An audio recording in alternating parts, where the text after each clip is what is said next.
Bueno, vamos a comenzar. Buenas noches para todas. Estamos comenzando hoy este ciclo bien fundamentadas, un ciclo de capacitación con un viaje a nuestras ancestras bíblicas que estamos haciendo desde CONEFE Comunicaciones.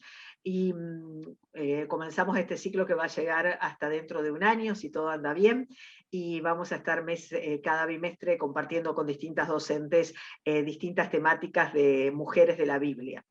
Pero hoy, antes de comenzar ese caminar, vamos a tener una introducción al texto bíblico, una introducción al estilo, a los estilos de la Biblia, a la manera de interpretar con ojos de mujer los textos de que encontramos en la Biblia. Y para eso vamos a tener a la docente Gabriela Merallo, que es teóloga de la Iglesia Anglicana, es profesora y está a poco de ser psicóloga también, así que ella es también la otra pata de CONEFE, y es una alegría que sea ella la que empiece entonces hoy, que nos va a dar como un marco para todo lo que se viene en los próximos meses. Gabriela, buenas noches, y bueno, nos quedamos con vos escuchándote con mucha atención. Bueno, gracias. Bienvenidas a cada una. Preparé un PowerPoint para que sea un poquito más ágil. Vamos a ver algún videito también.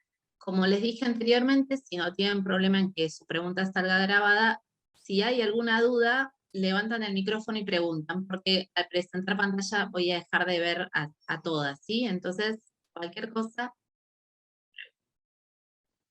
Bueno, el tema que nos convoca hoy es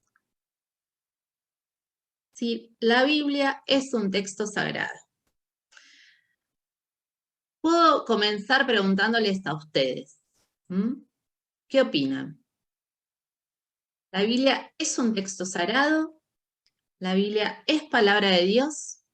¿Qué podemos decir de esto? Sí, hace con la cabeza Sara, la que estoy viendo.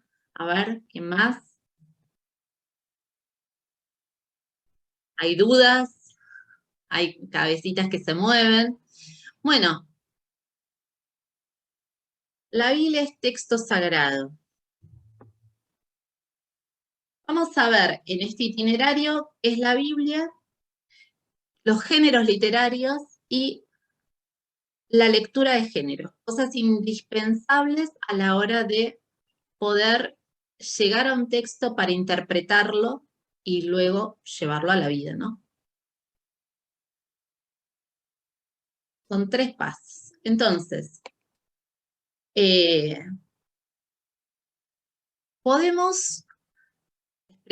preguntas abiertas todas, ¿podemos leer historias de asesinatos por parte de Dios?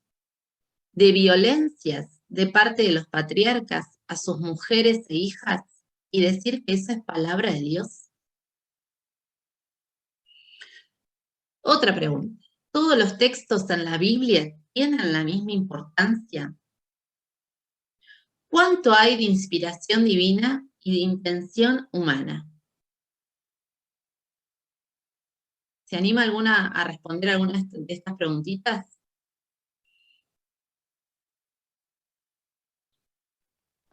Yo Bueno, no sé si se me escucha. sí, perfecto. Sí, perdón, estoy sin cámara porque justo se me rompió la compu, estoy desde la tablet.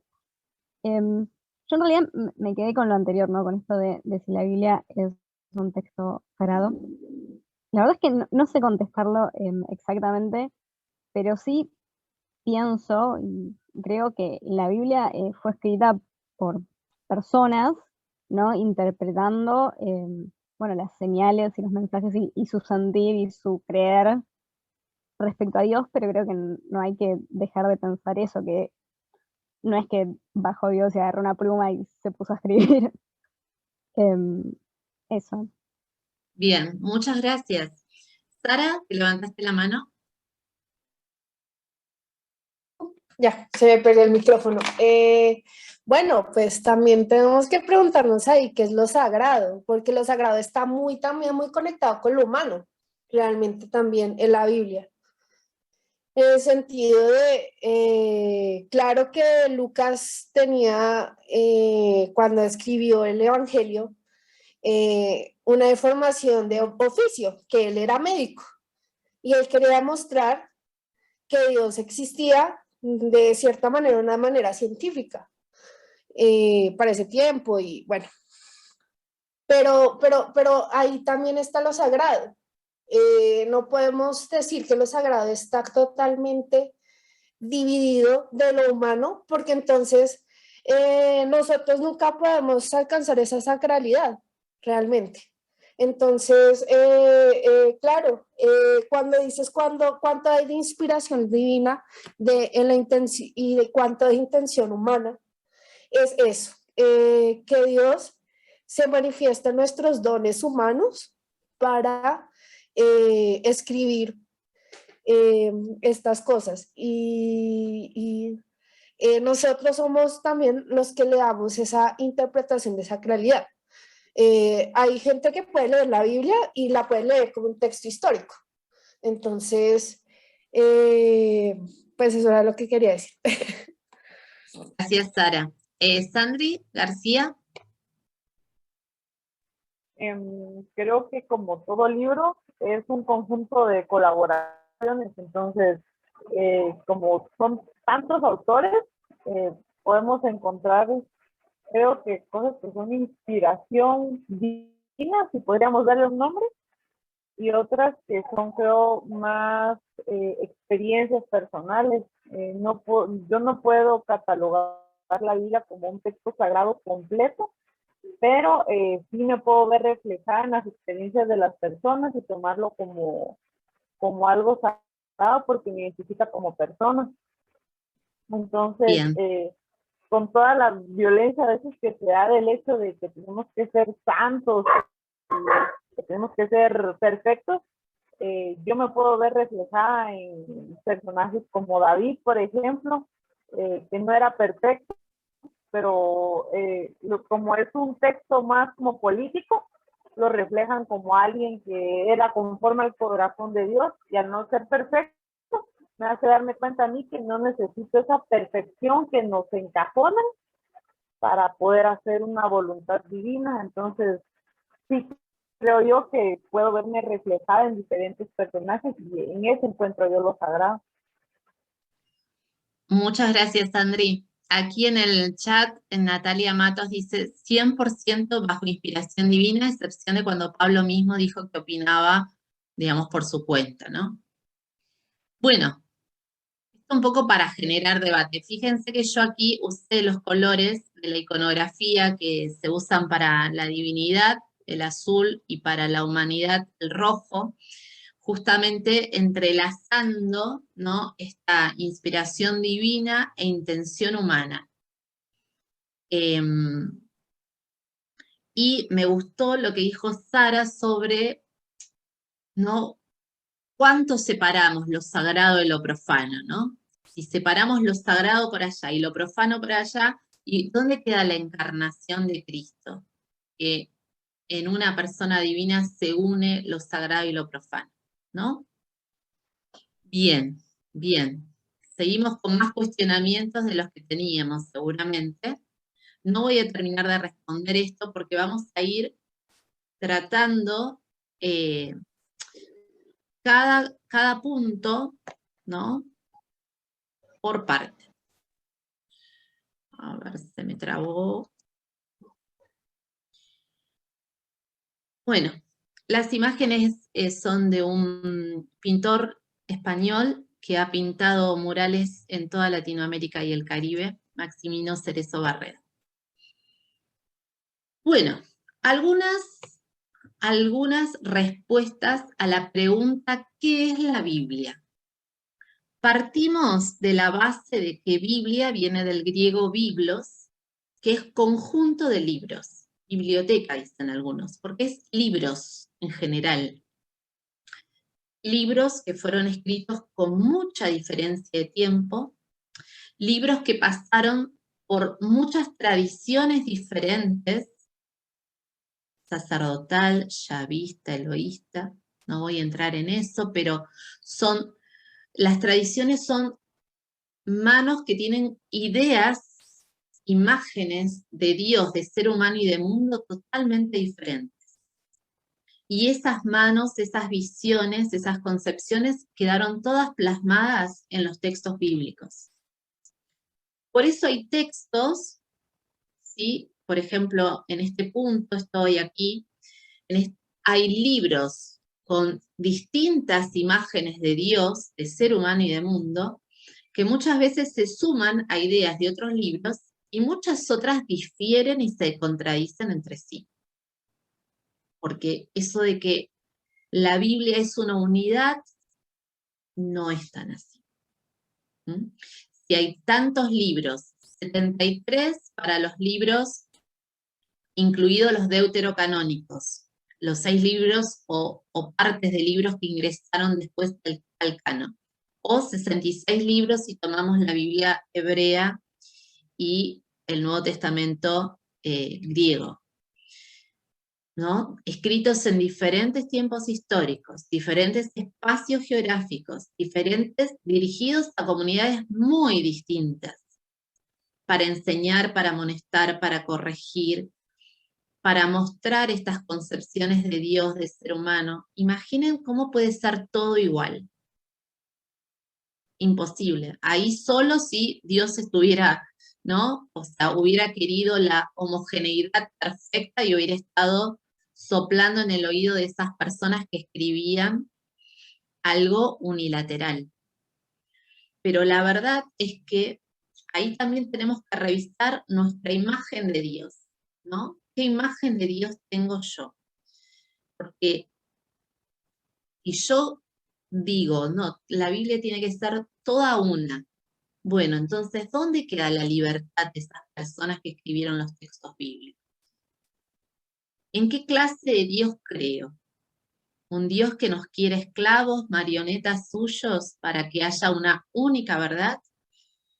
¿O un Dios que nos deja libres y por esa libertad hay esta variedad, preciosa variedad, que aparece en los textos sagrados, en los textos bíblicos, también en la vida misma, en las diferentes culturas? Entonces, a mí me gusta decir que la Biblia, esta frase, digo, es mía, nunca se la escuché a nadie, pero tal vez la pudo haber dicho muchísimas personas, porque en la teología es algo que uno escucha bastante. Palabra de Dios y palabras, en plural, de hombres. Y yo agregaría, sobre todo de varones, porque las mujeres no tenían acceso al estudio, a la escritura en este tiempo. Entonces, ¿podemos decir que es palabra de Dios? Yo creo que sí, no solo que es palabra de Dios, sino que es palabra de Dios viva y eficaz, que tiene aún un sentido hoy para nuestras vidas, que tiene mucho para decirnos, mucho para enseñarnos, mucho para ayudarnos a vivir mejor, según los textos que miremos y elijamos. Pero también es palabras, en plural, de hombres, que escribieron en diferentes tiempos históricos, espacios geográficos, en culturas totalmente patriarcales y androcéntricas, donde la mujer era propiedad del varón, no era considerada un sujeto de derecho, tampoco los niños. Por eso en muchos salmos Dios es visto como un guerrero que marcha en la batalla junto con su pueblo, matando ciudades enteras, poblados enteros, para que su pueblo de Israel pudiera habitar la famosa tierra prometida.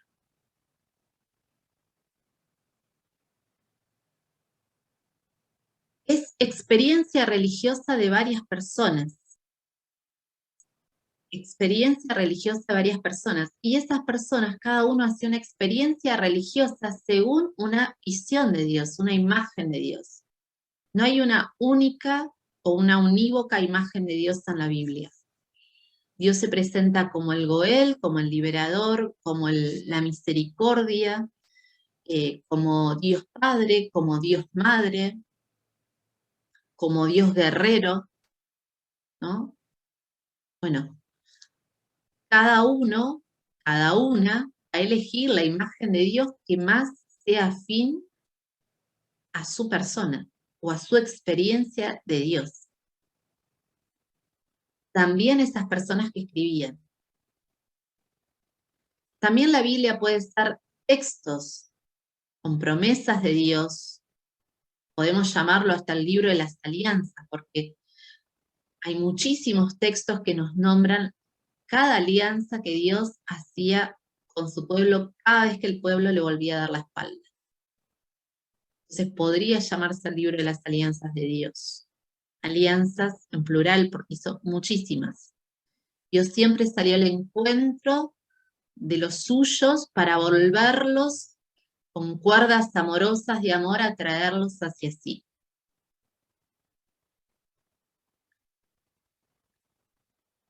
La Biblia contiene la palabra de Dios.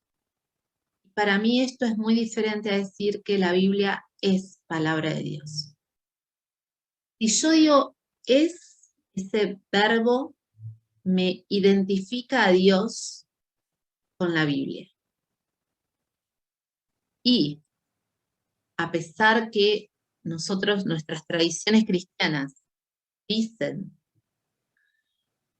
que no hay revelación más plena que la que se dio en Jesucristo y quedó plasmada en esos textos bíblicos, también decimos que Dios es misterio. La divinidad, la Trinidad, nada más bello y más difícil de explicar que la creencia de los cristianos en este Dios trinitario, uno y trino, un Dios y tres personas divinas. Entonces, Dios es mucho más que su Biblia. Dios es mucho más que los textos bíblicos que quedaron ahí. Dios habita por su Espíritu Santo, por su Ruaj divina en cada una de nosotras y va tomando nuevos rostros, va haciendo nuevas experiencias con nosotras. Entonces la Biblia, Dios es mucho más que la Biblia. Si nosotros decimos la Biblia es palabra de Dios, de alguna manera estamos acotando la revelación. En la misma Biblia nos dice que el Espíritu nos va a venir en nuestro auxilio para guiarnos hacia la verdad completa. O sea, tal vez en la Biblia puede estar la verdad completa, pero nosotras, como seres limitadas, no entendemos esa verdad completa del misterio divino. Pero además, tenemos que decodificarla para los tiempos que corren hoy, porque yo hoy tengo que leer la Biblia y hacerla mía y ver qué mensaje de salvación me ayuda para vivir mejor conmigo y con mi comunidad. Entonces, si en Juan se nos dice que Jesús exhala su espíritu, que ese espíritu es quien nos va a venir a revelar la plenitud de la verdad. Bueno, ese espíritu sigue trabajando en nosotras para revelarnos a través de nuestros razonamientos, inteligencia,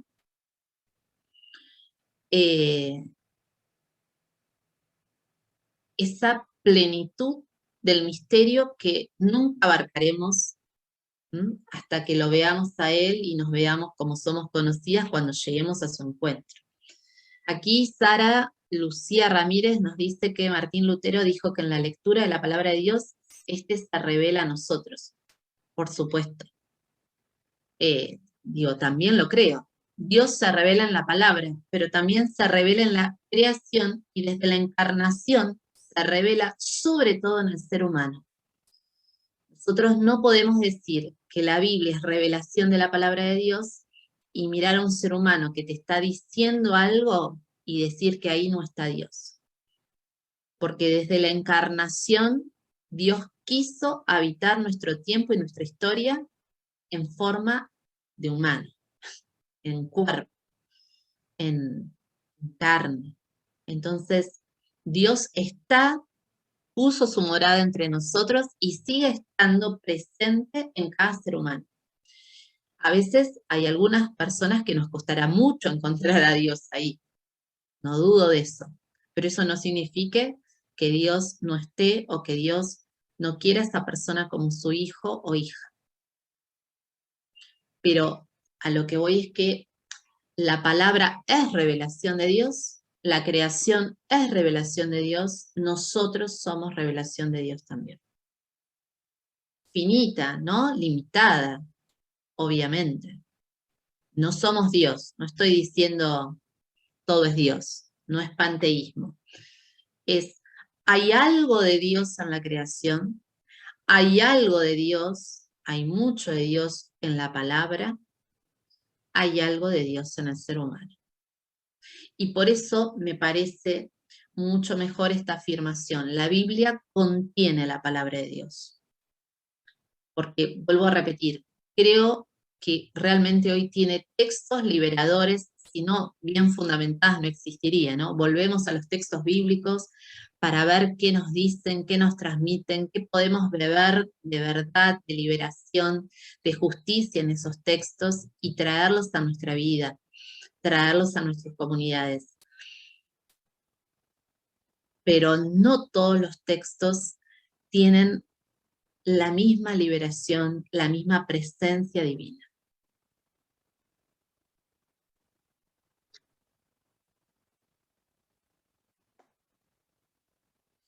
¿Alguna pregunta de esto? ¿Alguien se quedó con alguna duda?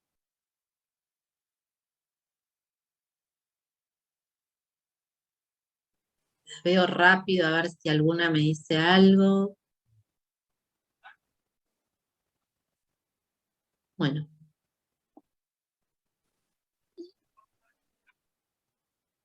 Veamos. Como partimos de la base de que la Biblia es palabra de Dios y palabras de personas, y en su mayoría de varones, los géneros literarios, o sea, tenemos que abordar los géneros literarios porque esas personas que escribieron, no escribieron con un ángel soplando en el oído, ¿no? Escribieron usando sus inteligencias, su cultura, nadie escribe fuera de su cultura, digamos. Siempre hay algún profeta, alguna profeta que se nos adelanta y está más allá, ¿no? Pero todos somos hijos de nuestras culturas, hijas de nuestras culturas, entonces necesitamos entender que esos textos bíblicos fueron escritos con inteligencia, con intenciones, había personajes que querían llegar a diversas comunidades con un mensaje, y ojo, porque a veces es con un mensaje de parte de Dios, no es te cuento mi experiencia, no, te voy a decir lo que Dios dice, es mucho más delicado. Y se dirigían a comunidades concretas para poder, como dijimos, dar una enseñanza, un mensaje, amonestar, encarrilar. Entonces, ¿qué son los géneros literarios? Son diversas formas que un autor puede utilizar para comunicarse y transmitir un mensaje. A ver, ¿cómo vamos de tiempo? Yo creo que vale la pena, tengo un videíto de menos de 5 minutos que me parece que nos va a ayudar mucho a entender los principales géneros literarios de la Biblia y después, bueno, hay subgéneros que ahí van a pasar. Ahí te veo la manito levantada, Natalia Matos. No sé si quedó o querés compartir algo. Sí, buenas noches. Quería comentar sobre el anterior punto que nos indicaba sobre la palabra de Dios.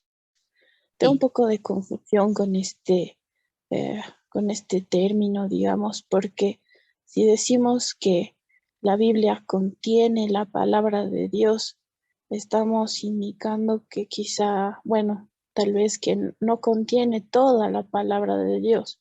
Entonces ahí podría haber, digamos, alguna persona que pueda creer que se puede añadir o complementar a lo que ya está en la Biblia.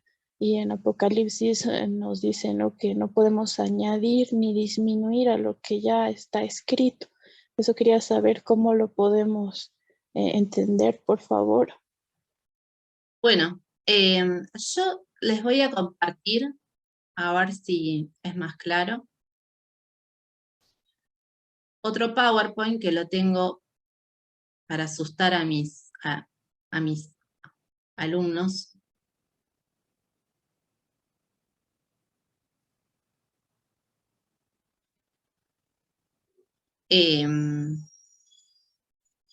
Ahí esperen que me hice lío con las páginas, aquí las tengo. Bueno, les voy a compartir 3 lecturas. 3 lecturas de gente muy conocida. Abraham, David, Lot. 3 lecturas que son parte de nuestra Biblia. 3 lecturas que van a hacer link con el último tema, la lectura, si es necesario leer la Biblia con ojos de mujer, para ver si podemos comprender que decir la Biblia es palabra de Dios, nos pone en un riesgo y casi que nos... hoy, no sé, me parece que con tantos fundamentalismos, leer la Biblia literalmente nos pone en la misma vereda que la gente que está usando la Biblia contra nosotras, contra muchas otras personas de la sociedad, ¿no? No solo las mujeres. Pero como quiero que lo hagamos más práctico, voy a compartir pantalla de 3 textos bíblicos muy sencillos para ver si podemos conseguir entender lo que estoy diciendo. Tal vez no me expresé bien, tal vez es la primera vez que lo escuchamos, y bueno, puede traer confusión, lo entiendo. Voy con el primero. Génesis 12, 10 al 20. Hubo un tiempo de sequía y escasez de comida en la tierra, así que Abraham se fue a vivir un tiempo a Egipto porque la hambruna era muy fuerte.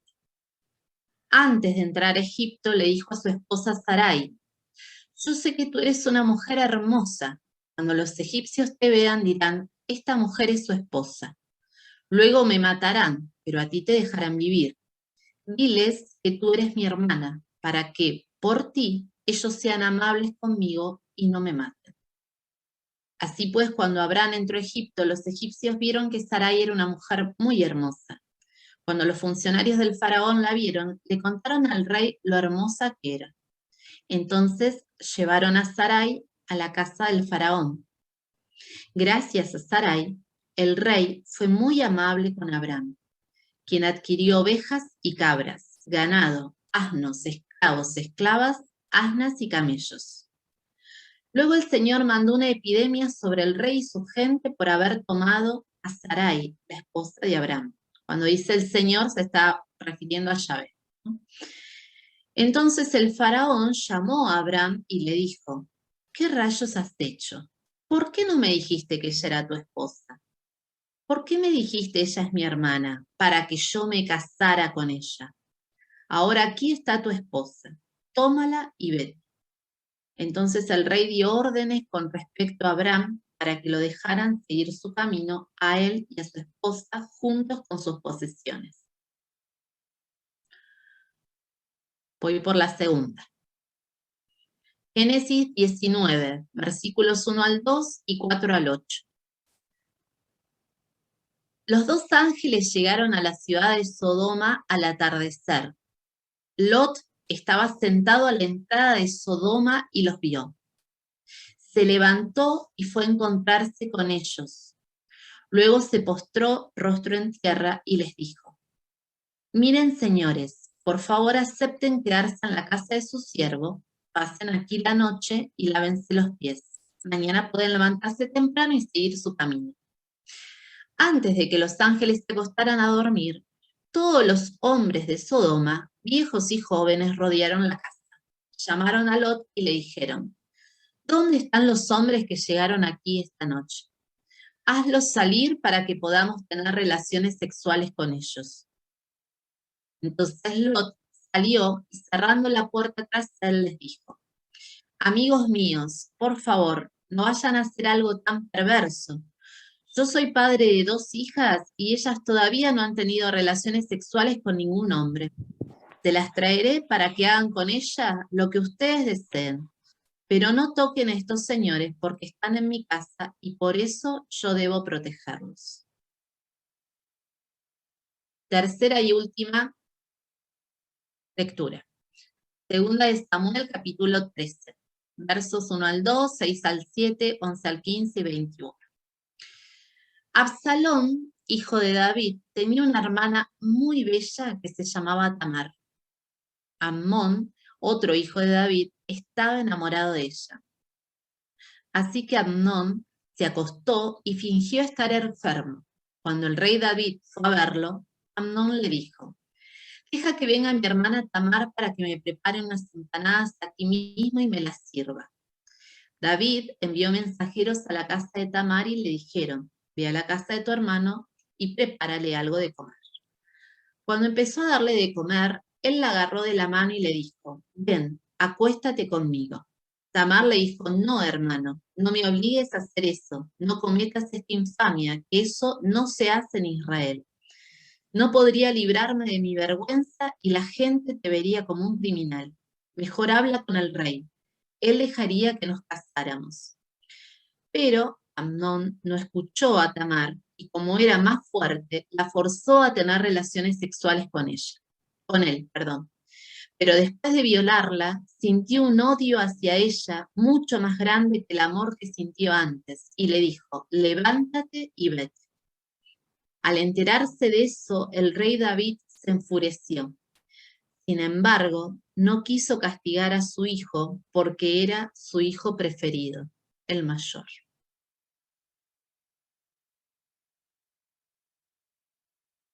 Yo me pregunto, ¿no? Cuando vos, Natalia, me preguntas eso, tal vez tenés el Apocalipsis, textos del Nuevo Testamento bellísimo, textos de Pablo, los Evangelios, que para mí son lo central como cristiana, y deberían ser, me parece, lo central para todas nosotras. Ahora, yo estos textos hoy los leo, ¿no? Seguimos hablando de los patriarcas como los grandes hombres de Dios, ¿no? Y Abraham dejó que el faraón tomara a Sara, su mujer, como esposa para salvarse el pellejo a él, ¿no? David no hace nada con la violación de su hijo a su propia hija, porque había sido el hijo preferido el que lo hizo, el que la lastimó, ¿no?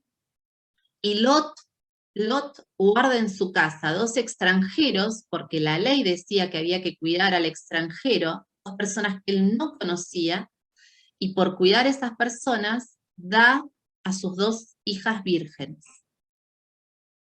Entonces, esto es a lo que yo digo que me parece que hay textos en donde yo no, si leyeran hoy, estos textos creo que hoy no se leen en ninguna celebración, en ningún culto, pero si se leyeran, las mujeres no podríamos decir, en mi iglesia se dice palabra de Dios, bueno, sí, es palabra de Dios, yo no lo diría, ¿no? Es palabra del Señor, porque mi Dios no hace estas cosas. El Dios que me presentó Jesucristo es un Dios que ama, que libera, que sana, que cuida, que está siempre del lado de los más y de las más débiles, de los más vulnerables, de las más vulnerables. Entonces, jamás hubiese permitido que esto quedara como texto sagrado. Yo esto lo leo como lo escribieron varones, hijos de su cultura, y lo que me muestra, como hoy decía Sandri García, estos patriarcas no eran dioses, eran demasiado hombres, demasiado varones, y metieron mucho la pata.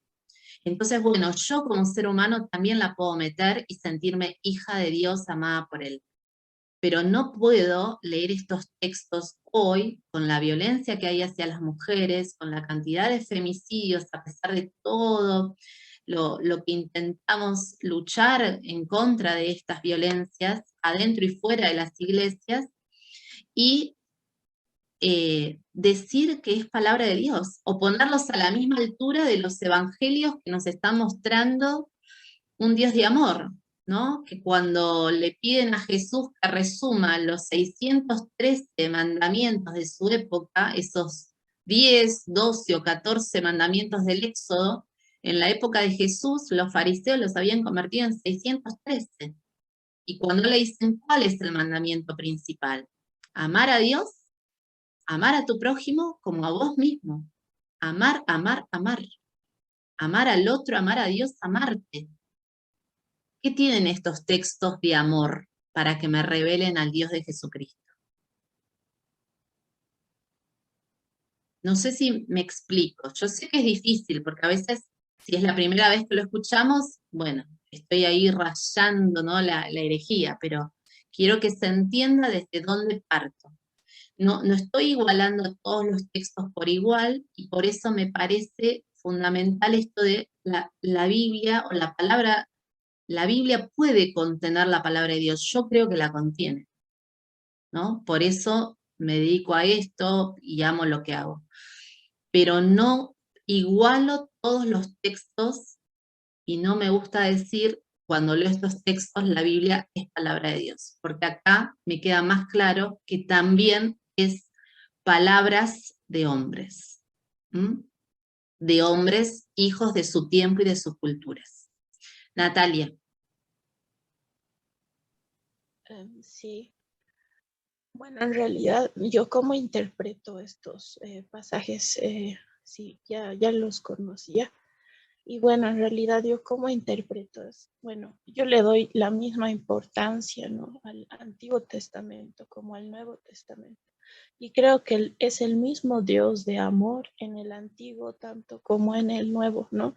Y creo que más bien se revela, si Dios ha permitido que se revele esta maldad de los hombres, es precisamente para mostrar luego su misericordia y su amor hacia estas personas, que las ha perdonado, las ha redimido, las ha restaurado y las ha utilizado para guiar a su pueblo. Entonces creo que el Señor ha permitido también mostrar el pecado de estos hombres para revelar su amor posteriormente.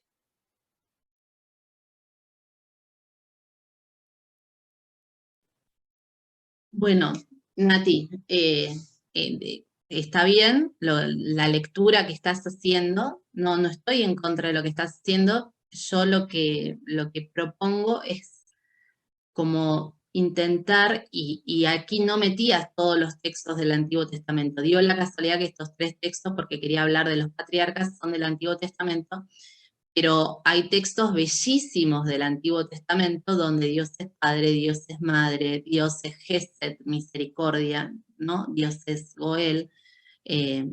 No digo dejar el Antiguo Testamento o valorar más el Nuevo Testamento, sino valorar más los textos que podemos leerlos a la luz de la Pascua de Jesucristo y de este mandamiento del amor, y siguen teniendo coherencia con ese texto, con ese mandamiento, con ese hilo de amor que Dios pasó en la historia. Como les dije, ahora te doy la palabra, Susi, hubo muchas tradiciones que escribieron la Biblia, y cada una de esas tradiciones tiene una imagen de Dios, una imagen de hombre y una imagen de mundo muy distinta. Entonces, y nosotras hoy tenemos una imagen de Dios, cada una distinta, seguramente. Digo, primero, acá no es una... Nosotras como mujeres y como teólogas que intentamos hablar desde la perspectiva de la mujer, nunca vamos a hacer una bajada verticalista. Chicas, a partir de hoy tienen que creer esto que digo. No, es una propuesta. Es una propuesta. La que les cierra bien, la que no les cierra, siga masticando, rumiando, el Espíritu le inspirará mejores cosas de las que estoy diciendo y compartiendo, pero con los fundamentalismos de hoy tenemos que tener cuidado, ¿no? ¿A qué llamamos palabra de Dios? Porque así como vos tenés esa claridad, Nati, no todas las personas la tienen. Y muchos fundamentalistas usan estos textos bíblicos para decir, aún hoy, 2022, que la mujer es inferior al hombre, que Dios no cuida a la mujer como lo cuida al varón. Y esto todavía se sigue escuchando en muchas tradiciones cristianas. Por eso el cuidado que nosotras tenemos que ser y la mirada aguda que tenemos que dar cuando aparecen estos textos de tanta violencia en la Biblia. Susana Ramos, la palabra es tuya. Estoy muteada, perdón. No, me parecía que esto que decías recién es claro, ¿no? Para poder seguir pensándolo. En realidad, en el Antiguo Testamento, Dios se manifiesta por medio de todos los profetas, patriarcas, e incluso estos que vos trajiste, que no nos hacen ningún favor a las mujeres, ¿no? Por el contrario, son altamente machistas, misóginos. Bueno, tenemos que saber que eso que vos dijiste, que la mujer no era considerada sujeto de derecho, entonces era una pertenencia más. Así que en el juego, en la disputa de las pertenencias, la mujer podía ser diputada, digamos, en este ir y venir del poder, de congraciarse, de cumplir la ley, de salvar el pellejo. Bueno, para todo podía ser utilizada la mujer como una moneda de cambio. Pero sí yo haría una distinción entre el Antiguo y el Nuevo Testamento, porque en el Nuevo Testamento Dios se manifiesta a sí mismo como Dios en Jesús, que es hombre y Dios, mientras que los otros eran profetas, patriarcas, inspirados, guiados, pero ahora es el mismo Dios el que habla, aun cuando también en el Nuevo Testamento sean relatos y no puedan leerse sin su contexto histórico. Sí, hay libros sapienciales, hay libros proféticos muy bellos que nos pueden mucho iluminar, pero son del Antiguo Testamento, y nosotros somos, no sé, todas somos cristianas, supongo, o queremos serlo, o estamos descubriendo esa identidad, y entonces ahí está Jesús que rompe, digamos, con ese patriarcado. En Jesús nunca vamos a ver eso que vimos en todos estos varones que vos nos mostraste recién, ¿no? Y esa es ahí hay una clave. No porque no lo podamos leer. Lo podemos leer al Antiguo Testamento y aprender algo más de Biblia y saber el género literario. Pero en realidad la plenitud ahí, la plenitud de Dios está mostrada en Jesús, en ningún otro libro del Antiguo Testamento. Gracias, Susi. Y en ningún otro libro del Nuevo Testamento. En los Evangelios sobre todo. Claro. Claro. Muchas gracias. Eli. Hola compañeras, un gusto. Ok, creo que yo leía la Biblia así, que a pesar de ellos Dios se glorificaba y que Dios tuvo, o sea, como que no importaba sus errores, Dios se seguía glorificando, pero esto es como lo que siempre nos han enseñado, y aparte es lo que ahorita los fundamentalistas usan para excusar todos sus errores. Y pienso que está bien que nosotras creamos que a través de todo esto está Dios, y que si lo leemos del Antiguo Testamento, al final salió Jesús, pero a lo que yo quiero como hacer énfasis es que realmente este es el discurso que usan los fundamentalistas para excusar todos sus errores. O sea, si yo violo a una niña, Dios me perdona. Si yo soy corrupto, Dios me perdona. Primero porque soy el elegido de Dios y segundo porque Dios me tiene una infinita misericordia.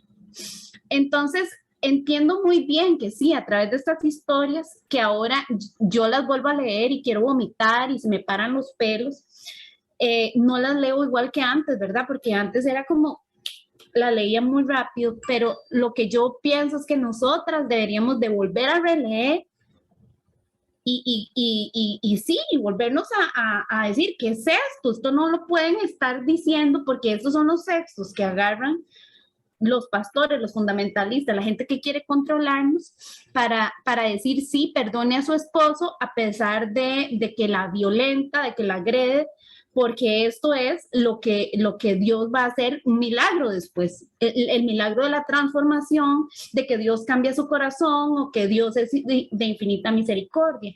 A mí me parece que es por ahí donde nosotras nos tenemos que alertar un poco. Es como esas famosas ahorita red flags.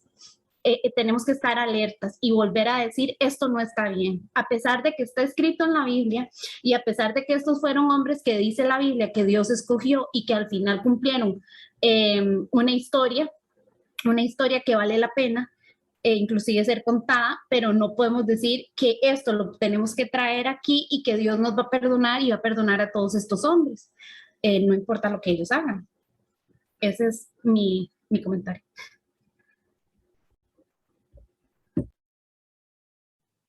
Gracias, Eli.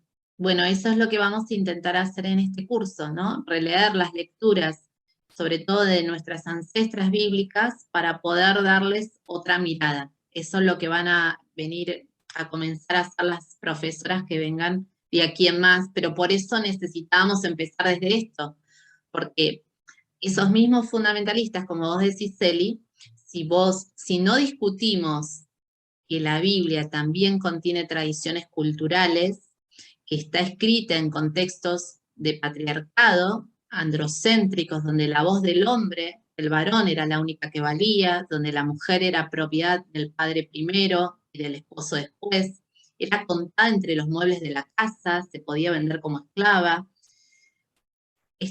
Entonces, o sea, si no discutimos eso, no tenemos, con los fundamentalistas no hay diálogo, ¿no? Porque, bueno, de hecho, casi que no hay diálogo, pero quiero decir que si decimos lo mismo que ellos, bueno, la Biblia es palabra de Dios, y indiscutiblemente lo dejamos ahí, bueno, entonces tenemos que decirle sí a todo lo que nos digan. Sandri. Pues yo creo que en mi perspectiva es como cocinar algo. Uno puede tener la receta, pero si dentro de la receta hay un componente que yo sé que soy alérgica, que no me cae bien, que es algo que me hace daño, puedo o desechar la receta o rearmarla de una forma que no sea tóxica para mí.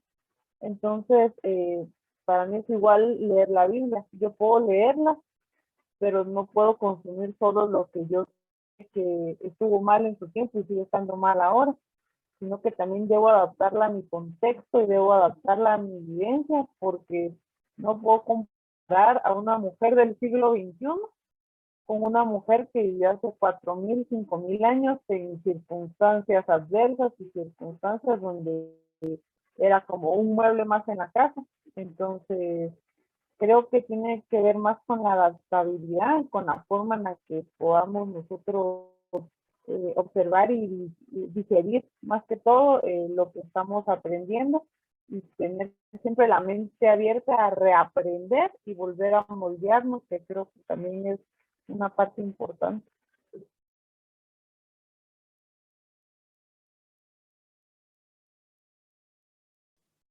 Muchas gracias.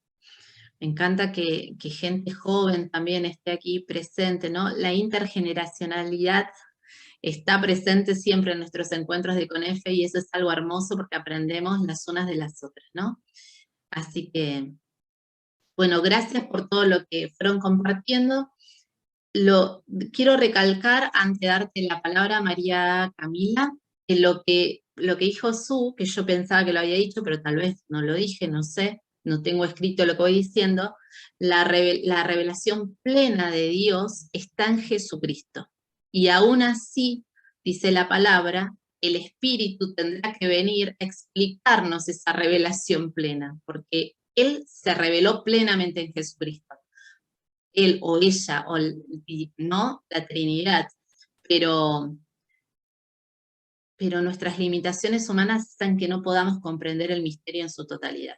Por eso necesitamos de la Ruaj para que nos siga develando ese misterio. María Camila. Sí, muchas gracias, Gabriela. Justo quería como hacer un llamado a poder tener abierta la mente, porque como Eli bien lo decía, sabemos cuál es la interpretación que siempre nos han dado de estos textos.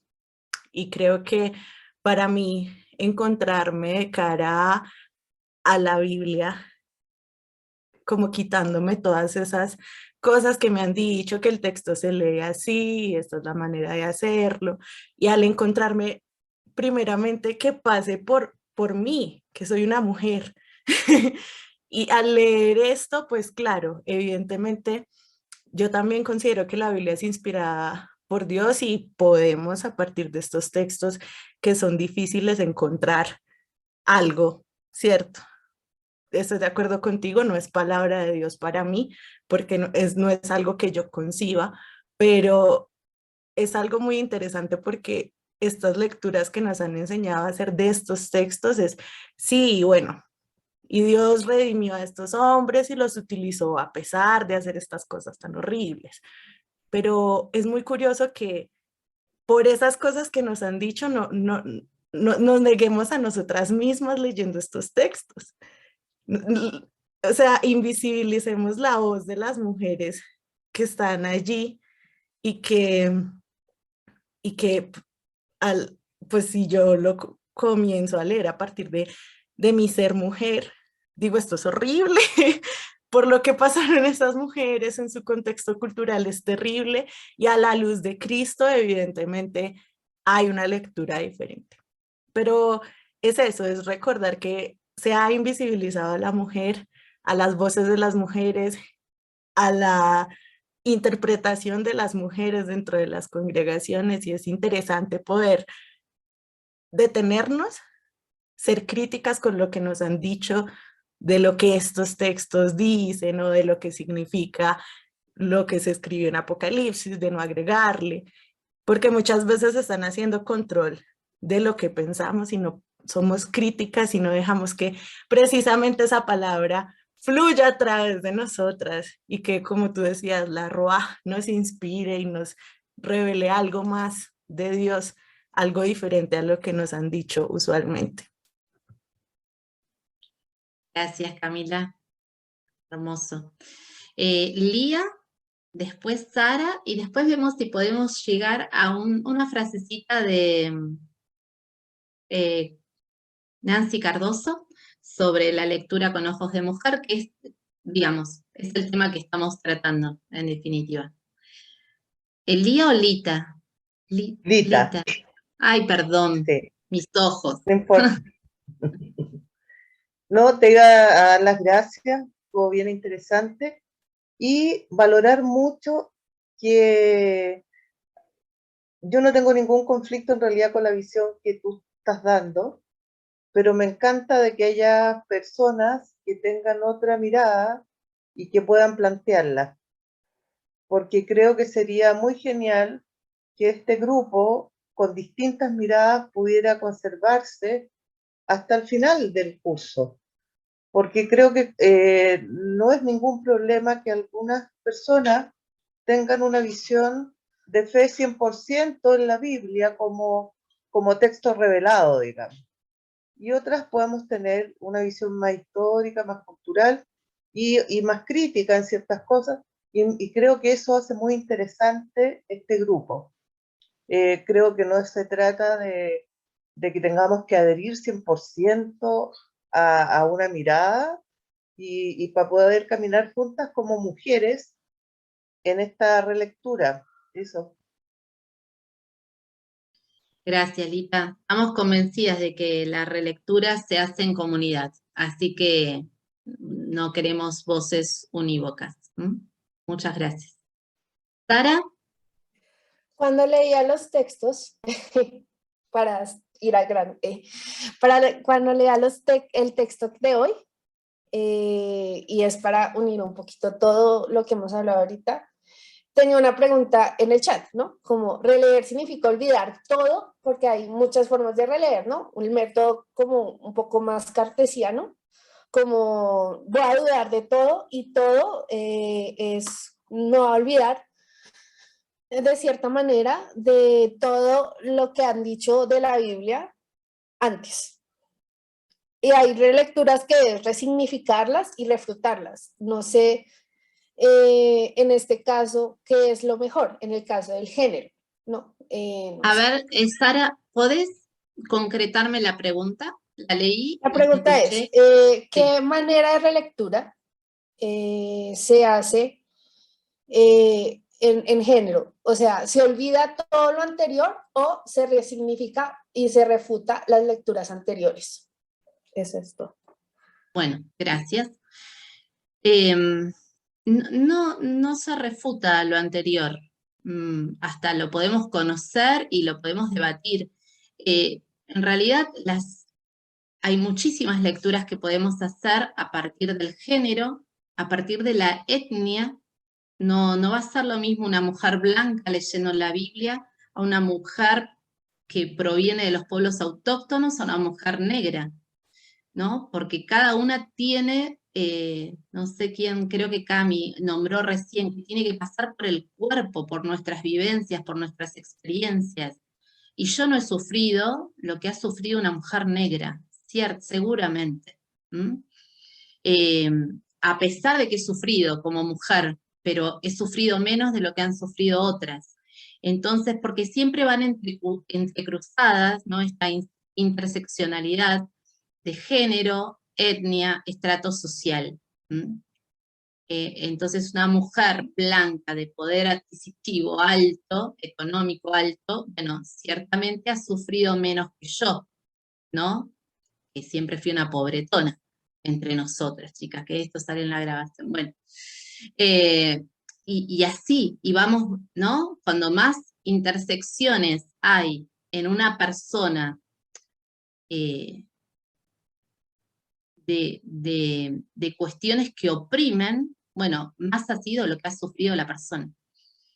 Pero, volviendo a esto, entonces, no hay una relectura. Está la lectura popular de la Biblia, que vos podés partir de una situación vital. Yo podría haber partido, bueno, a ver, vamos a hablar, pensar, imaginar una situación vital que podemos vivir todas, y de ahí yo tiro un texto y dejo que cada una lo habilite, lo lleve a sus vidas y lo haga propio. Ahí hay una interpretación. Podemos hacer otra partiendo de lo diacrónico, es decir, voy al tiempo en el que fue escrito el texto, miro el contexto en el que fue escrito, ¿no? Lo cultural, y ahí veo qué significó esa palabra para ese tiempo, y después lo traigo al hoy. Bueno, y hoy para nosotras, esa sería una lectura diacrónica de la Biblia, tiene que ver con el tiempo histórico en el que fue escrito el texto. Hay relecturas que se pueden hacer desde lo narrativo. Miro el texto, yo, bueno, me quedo en el tintero, igual ustedes van a ver el videíto de géneros literarios, es muy simple, muy claro, lo van a entender, pero si tienen alguna cuestión, escriben en el email de Conef y respondo tranquilamente, que, digamos, me perdí por hablarles del género literario. Bueno, hacen una lectura narrativa, un método narrativo. Miro el texto bíblico como si fuera un cuento, una novela, y busco, o sea, no me salgo del tiempo, me voy al tiempo literario, al tiempo del texto, al tiempo de la poesía, de la redacción, y trato de hacer una relectura hoy. Siempre lo que va a tener en cuenta la lectura hecha con una mirada de mujer. Técnicamente en Latinoamérica se llama lectura feminista de la Biblia. Yo sé que a veces a quienes no están muy dentro del feminismo o de los feminismos, esa palabra puede asustar, pero hoy técnicamente se llama así, lectura feminista de la Biblia o lectura de género de la Biblia, porque puedo hacer lecturas también desde mi ser mujer y otro puede ser desde otra diversidad sexual, desde otro género. Lo que se hace siempre es la lectura de la sospecha. Tengo que sospechar, porque este texto fue escrito en una cultura patriarcal, fue escrito por varones, donde la mujer era propiedad. Entonces tengo que sospechar cada vez que aparece una mujer y mirar con lupa, ¿no? El texto. A ver, ¿de qué estaba hablando? ¿Qué estaba queriendo decir? ¿Estaba queriendo dar una enseñanza? ¿Estaba queriendo amonestar a la mujer, acomodarla en algún lugar? Hay textos hasta del Nuevo Testamento que nos marcan eso, ¿no? Los códigos de deberes domésticos de Efesios y Colosenses, ¿no? Que el marido es la cabeza de la mujer, que la mujer te asumís a él. Entonces, bueno, agudizar la mirada. ¿Qué dice este texto? ¿Realmente está sometiendo a la mujer al marido? ¿Me está diciendo otra cosa que yo no llego a ver? Entonces siempre es esta sospecha que en cualquier forma que yo utilice de llegar al texto bíblico, si soy mujer y si quiero hacer una lectura de género crítica, tiene que estar presente. Se llama la hermenéutica de la sospecha. Nuestra madre, teóloga y biblista de la hermenéutica de la sospecha es Elizabeth Fiorenza. Pero en Latinoamérica, digamos, ya estaba esto presente en la teología de la liberación con el teólogo John Sobrino. Entonces, digo, hay sospechar de los textos bíblicos por los tiempos en los cuales fueron escritos. ¿Sí? ¿Sí? ¿Me expliqué?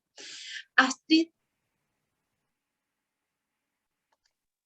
Buenas noches, pido disculpas, llegué ahora, pero estoy escuchando muy atenta las participaciones de las tres compañeras últimas y usted, doctora. Me parece interesante lo que acaba de plantear. Soy de Colombia, pertenezco a la Iglesia Presbiteriana Quinta de Barranquilla y me fascina el tema.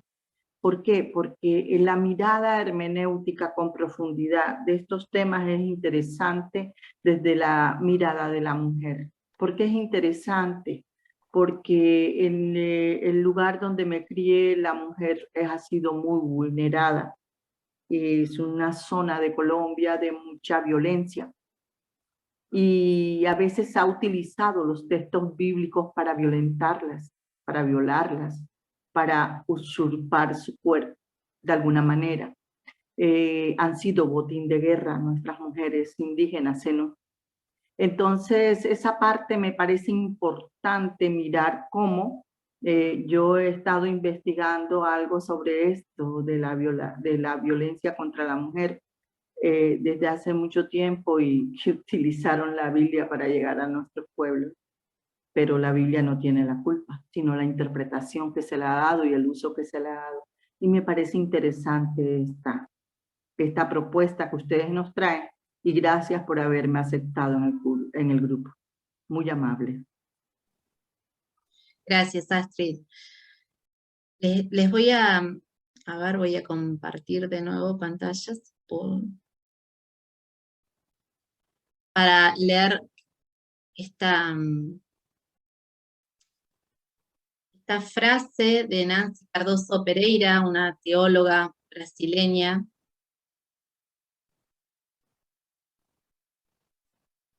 Dice: la lectura feminista de la Biblia es compleja.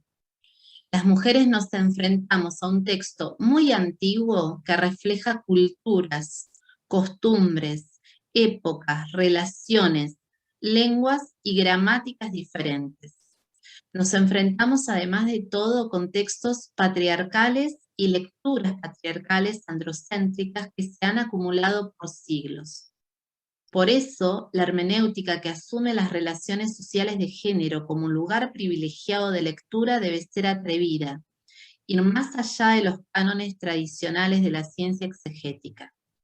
La hermenéutica de la sospecha ha de abarcar todas las áreas: textos, interpretaciones, tradiciones, traducciones y métodos exegéticos.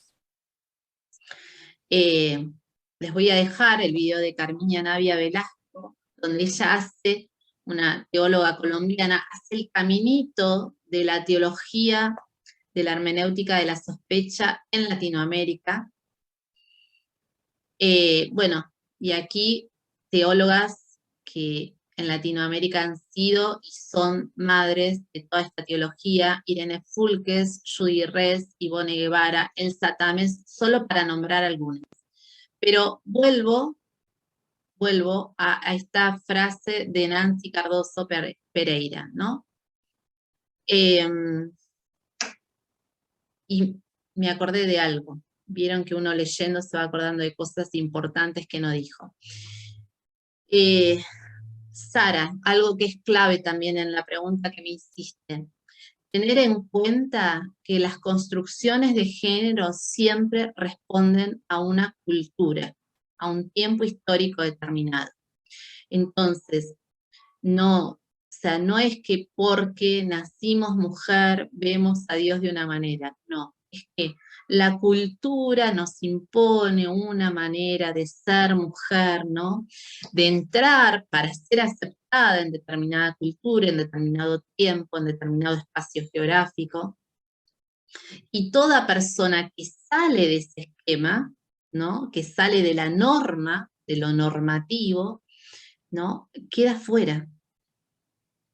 Entonces, como esto fue escrito en tiempos donde la voz del varón era la voz central, y la mujer, como ya dijimos, era propiedad, entonces no tenía voz, ¿no? Por eso la sospecha.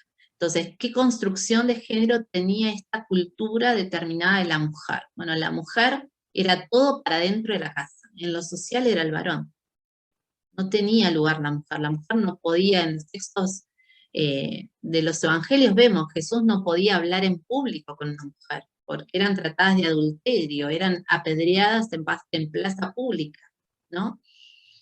Los evangelios muchas veces en las multiplicaciones de los panes existe esto de se dio de comer a 5.000 hombres, sin contar mujeres y niños. No se contaban en esa época, chicas. No contaban para la sociedad, ¿no? Pero en esta frase que dice Nancy Cardoso, hay algo importante.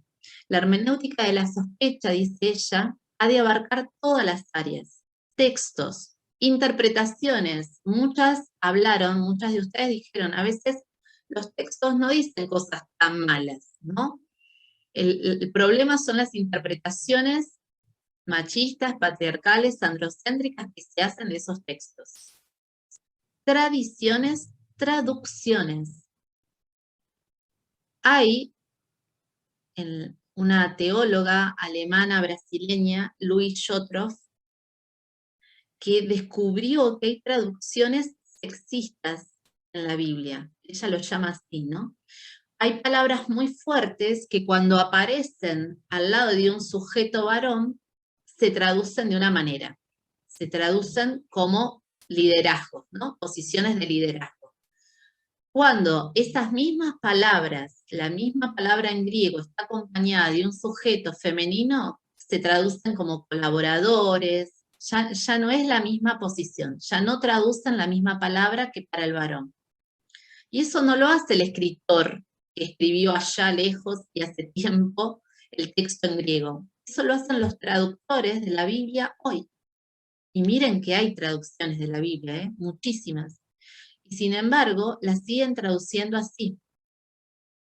Entonces, por eso usar la sospecha, ¿no? Porque tal vez no todas tenemos la posibilidad de ir al texto griego, pero si usamos la sospecha y leemos el texto en la comunidad, y a partir de nuestros cuerpos, de nuestras experiencias de vida, de Dios y de comunidad, ciertamente le encontramos la vuelta. El Espíritu habla ahí, donde hay 2 o 3 reunidas en su nombre. Entonces, agudizando la mirada, siendo críticas, vamos a conseguir encontrar también esas otras interpretaciones, no ya comprar las interpretaciones que otros hicieron para nosotras, sino poder hacer nuestras propias interpretaciones de los textos bíblicos. Veo muchos chats, pero no sé si me están preguntando algo porque, bueno, no, creo que no, si están dejando nombres. Si hay preguntas, es el momento, porque ya estamos llegando, queríamos hacerlo de 1:30 para no saturarlas, no cansar a nadie. Bueno, sabíamos que era mucho para un solo día, pero la verdad es que siempre que hacemos las cosas con Clau, desde CONEFE, nos gusta dar la palabra horizontal, que suene, que resuene, que podamos compartir, ¿no? Si no, no tiene mucho sentido esto. Entonces, les vamos a enviar por email el PowerPoint. Yo ahí les puse el link del video de los estilos literarios, que es muy claro, muy claro. Es una asociación evangélica, Bible Project, que se dedica a hacer videos bíblicos y realmente están muy buenos, así que los recomiendo. Y después les dejo un video ya más larguito de Carmiña Navia Velasco, que es de media hora más o menos, donde ella explica el nacimiento de la teología con la lectura de género, la lectura feminista de la Biblia en Latinoamérica hasta nuestros días. Que es muy interesante y ella es muy clara, da fechas, pone nombres, está muy bien hecho. Lidia Méndez Sáenz